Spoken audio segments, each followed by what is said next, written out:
आज की इस वीडियो में हम जानेंगे वीलुकअप के बारे में। साथ ही हम ये जानेंगे कि डेटा वैलिडेशन से वीलुकअप का फॉर्मूला कैसे यूज में लिया जाता है, इन सब के बारे में। वीलुकअप फॉर्मूला एक्सेल में डेटा को वर्टिकली फाइंड करता है। एग्जाम्पल के लिए हमारे पास है किसी कंपनी के एम्प्लॉय का डेटा दिया हुआ है, जिनको हमने उनके डिटेल्स के अकॉर्डिंग एम्प्लॉय आईडी नंबर दे रखे हैं। अब हमें यहाँ वीलुकअप फॉर्मूले का यूज करके एम्प्लॉय आईडी से नेम एंड सैलरी फाइंड करनी है। सबसे पहले हमने यहाँ एम्प्लॉय आईडी नंबर में डेटा वैलिडेशन से ड्रॉप डाउन लिस्ट अप्लाई कर रखी है, जिसके लिए हमने एनी वैल्यू को लिस्ट वैल्यू में चेंज किया एंड सोर्सेज में एम्प्लॉय आईडी नंबर का सेल एड्रेस एंड एंटर। तो हमारे पास यहाँ ड्रॉप डाउन लिस्ट अप्लाई हो चुकी है। अब हम यहाँ वीलुकअप फॉर्मूले से नेम फाइंड करेंगे, जिसके लिए इक्वल वीलुकअप लुकअप वैल्यू हमारे पास यहाँ आईडी कोड है, तो आईडी कोड का cell address and table array में हमारे पास जो ये टेबल है इसका सेल एड्रेस आएगा एंड कॉलम इंडेक्स नंबर में हमारे पास हम यहाँ नेम फाइंड कर रहे हैं जो इस टेबल में 2 नंबर पे है, तो हम यहाँ 2 लिखेंगे एंड एंटर करेंगे। तो आप यहाँ देख सकते हैं कि हमारे पास जो नेम है वो फाइंड हो चुका है। इसी तरीके से सैलरी निकालने के लिए इक्वल वी लुकअप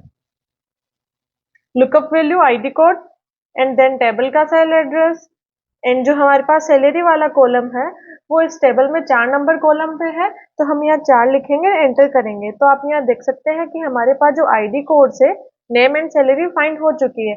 अब जैसे एग्जांपल के लिए मैंने यहाँ चेंज किया आईडी कोड, तो ये जो 5003 पे हमारे पास विपिन है वो फाइंड हो चुका है। इसी तरीके से आप जैसे कोड चेंज करोगे तो जो भी जिस नंबर के आगे डेटा है वो फाइंड हो जाएगा।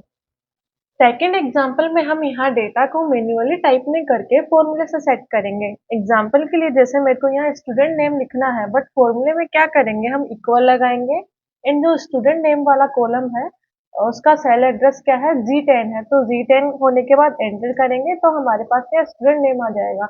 और जैसे मैं यहाँ कुछ भी चेंजेस करूंगी, जैसे एग्जाम्पल के लिए मैंने यहाँ स्टूडेंट का STU रखा है, एंटर किया, तो आप देख सकते हैं कि हमारे पास यहाँ भी चेंज हो गया।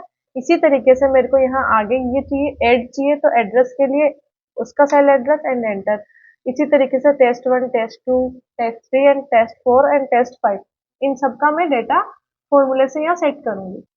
अब हमें यहाँ 1005 आईडी कोड पे जो भी स्टूडेंट है उसकी डिटेल्स फाइंड करनी है, जिसके लिए हम इक्वल वी लुकअप वैल्यू हमारे पास आईडी कोड है जिसको हम F4 से लॉक करेंगे एंड देन टेबल एरे हमारे पास यहाँ जो टेबल है उसका सेल एड्रेस आ जाएगा।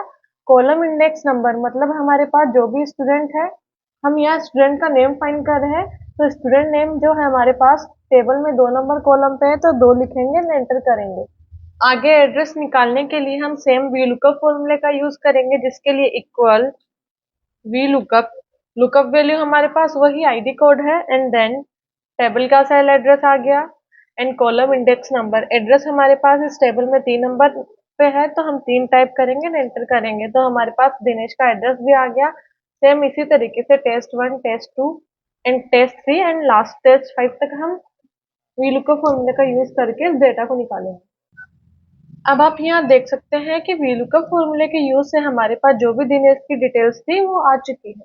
और अगर आप भी अपने फ्यूचर को ब्राइट करना चाहते हैं और अपने स्किल को डेवलप करना चाहते हैं, तो आज ही हमारी ऑफलाइन क्लासेस ज्वाइन करें।